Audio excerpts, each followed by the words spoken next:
पूरी दुनिया जानती है कि पाकिस्तान आतंकवादियों का पनाहगाह है। आतंकवादियों की पौध को तैयार पाकिस्तान करता है, उनको पालता है, पोसता है और दुनिया के सामने झूठ बोलने का काम करता है। इस हकीकत को पूरी दुनिया जानती है। आतंकवादियों के पालने के साथ ही पाकिस्तान की सेना और पुलिस लोगों पर पाकिस्तान में जुल्म ढा रही है, उनके साथ हैवानियत कर रही है। अब पीओके में पुलिस की दरिंदगी का सबूत सामने आ गया है। इस वक्त की बड़ी खबर मैं आपको बता दूं, पीओके में नागरिकों पर पाकिस्तान सरकार अत्याचार कर रही है। कभी किसी को मार दिया जाता है, कभी किसी को गायब कर दिया जाता है और जब भी कोई पाकिस्तान की असलियत दुनिया को दिखाता है तो फिर शहबाज सरकार और जनरल मुनीर की सेना या तो उसको गायब करवाने का खेल करती है या फिर सीधे उसको मरवा के कहीं डलवा देते हैं। पीओके में पाकिस्तान की सेना और सरकार के खिलाफ आवाजें उठ रही हैं और इन उठने वाली आवाजों में से एक मानवाधिकार कार्यकर्ता, उसके साथ भी ऐसा ही बर्बर व्यवहार किया गया। पीओके में पुलिस ने उसकी जान ले ली है। आगे बढ़ते हैं, इसी खबर से जुड़ी कुछ और जानकारियां आपको देते हैं। पाकिस्तान छटपटा रहा है, परेशान है, क्योंकि एक ओर जहां वो भारत के हाथों बुरी तरह मैदान जंग में हारा, दूसरी ओर उसे अब यह डर सता रहा है कि पीओके की कभी भी भारत में वापसी हो जाएगी। उसकी एक वजह यह कि हिंदुस्तान की सेना की शक्ति का ऑपरेशन सिंदूर में ट्रेलर दिख गया है और दूसरी वजह पीओके में पाकिस्तान के खिलाफ बुलंद होती आवाज है। और इसी बौखलाहट में पाकिस्तान ने पीओके के लोगों पर जुल्म ढाना और तेज कर दिया है। पीओके में पाकिस्तान के जुल्म का नया सबूत सामने है। पीओके के रावलकोट में 4 लोगों की मौत, मारे गए लोगों में एक मानवाधिकार कार्यकर्ता शामिल। बागी बताकर पुलिस फर्जी मुठभेड़ कर रही है और लोगों को ढेर कर रही है। मुठभेड़ में पाकिस्तान के 2 पुलिसकर्मी भी मारे गए। जरनोश नसीम पीओके के जाने माने एक्टिविस्ट थे। पाकिस्तान की सरकार जरनोश नसीम को आतंकी बता रही है, लेकिन उसका एक भी सबूत नहीं दे पाई। पिछले साल ही नसीम को पाकिस्तानी सेना द्वारा अगवा किया गया था, जिसके खिलाफ पूरे पाकिस्तान में विरोध प्रदर्शन भी हुए थे। जरनोश नसीम पाकिस्तानी सेना द्वारा पीओके में लोगों पर जुल्म और ज्यादतियों के खिलाफ अपनी आवाज बुलंद करता था, लोगों को अगवा किए जाने का मुद्दा उठाया करता था, विरोध प्रदर्शन करता था। इसीलिए पाकिस्तान की आंख में खटकता था जरनोश नसीम। पीओके में फर्जी मुठभेड़ के बाद पुलिस ने अब सफाई दी है। अपने जुल्म छिपाने के लिए पुलिस ने दावा किया। जरनोश नसीम ने अपने भाई और साथियों के साथ पुलिस पर हमला बोला। हालांकि पीओके के लिए पुलिस के आरोप झूठ बता रहे हैं। हमारे पास इत्तला मौजूद थी कि वो कोई बड़ा दहशतगर्दी का वाक़ा करने के डरते हैं, क्योंकि उनकी यहाँ पे तश्कील हुई है। बेसिकली उनका ताल्लुक टीटीके से है और वो एक मनज़्ज़म साजिश, मनज़्ज़म प्रोग्राम के तहत आज़ाद कश्मीर के अंदर इन हुए, जिनके पीछे एक बड़ा सेटअप काम कर रहा है। और डॉक्टर रऊफ एंड कंपनी जो जितने भी हैं वो सारे अफगानिस्तान में जो बैठे हुए हैं वो सारे लोगों के पीछे काम कर रहे हैं। रेड के दौरान हमने जब उनको हैंड्स अप किया तो उस हैंड्स अप के दौरान ही उन्होंने, उनमें से एक बंदा था जो जबरान था, उसने, उसके हाथ में ग्रेनेड था, उसने ग्रेनेड फेंका, जिससे हमारे पुलिस वाले बहुत सारे जख्मी हो गए, उसका अपना एक साथी भी जख्मी हो गया। उसके बाद फिर ये हुआ कि जब पुलिस को फायरिंग शुरू हो गई उनकी, तो काउंटर में पुलिस ने भी फायरिंग की, तो पुलिस वाले वो भी बंदे चूँकि जख्मी हो गए और उनकी डेथ हो गई, हलाक हो गए वो बंदे, 4 के 4 वहाँ के अंदर मारे गए, वार के अंदर।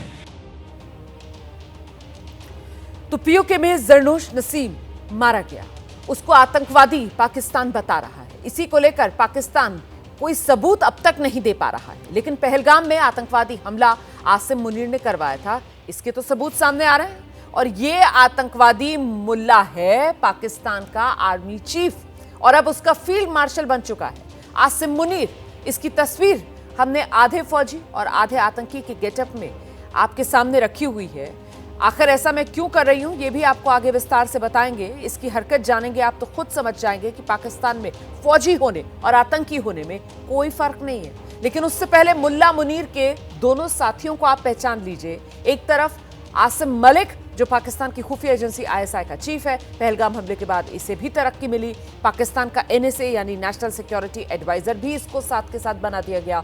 और तीसरा चेहरा जो आप देख रहे हैं वो मोहम्मद शहाब असलम का चेहरा है। इसे आईएसआई के अगले बॉस के तौर पर आप पहचान लीजिए। फिलहाल ये आईएसआई में डायरेक्टर जनरल ऑपरेशंस के पद पर है, यानी आसिम मलिक के बाद आईएसआई में यही सब कुछ बनने वाला है। और अब उस खुलासे पर आ जाते हैं जो इन तीनों को लेकर हुआ है। और खुलासा ये हुआ है कि पहलगाम के आतंकवादी हमले को पाकिस्तान की फौजी वर्दी में छिपी इसी आतंकी तिकड़ी ने अंजाम दिया। और जिस वक्त आतंकी पहलगाम में थे, धर्म नाम पूछकर लोगों की जान ले रहे थे, उस वक्त इन्हीं में से एक फौजी हमले की लाइव मॉनिटरिंग कर रहा था, पाकिस्तान से फोन पर इन आतंकवादियों से जुड़ा हुआ था, बाकायदा इन्हें गाइड कर रहा था, इनसे पल पल का अपडेट ले रहा था।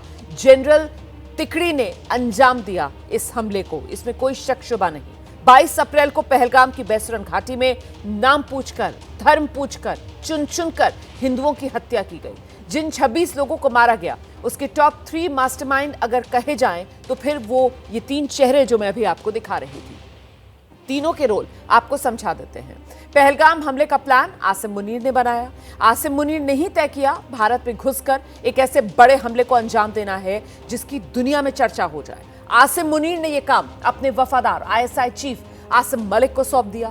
आईएसआई वैसे भी आतंकवादियों को ट्रेनिंग से लेकर उन्हें भारत में एंट्री दिलाने तक, लॉजिस्टिक सपोर्ट देने तक, हथियार मुहैया कराने तक सब कुछ करता है। और पहलगाम का टास्क आसिम मलिक ने आईएसआई के डीजी ऑपरेशंस मोहम्मद शहाब असलम को सौंप दिया। आतंकवादियों को टास्क देने से लेकर उन्हें रोड मैप बनाकर देने का ये पूरा काम जो है वो इन्हीं मोहम्मद शहाब असलम ने अंजाम दिया।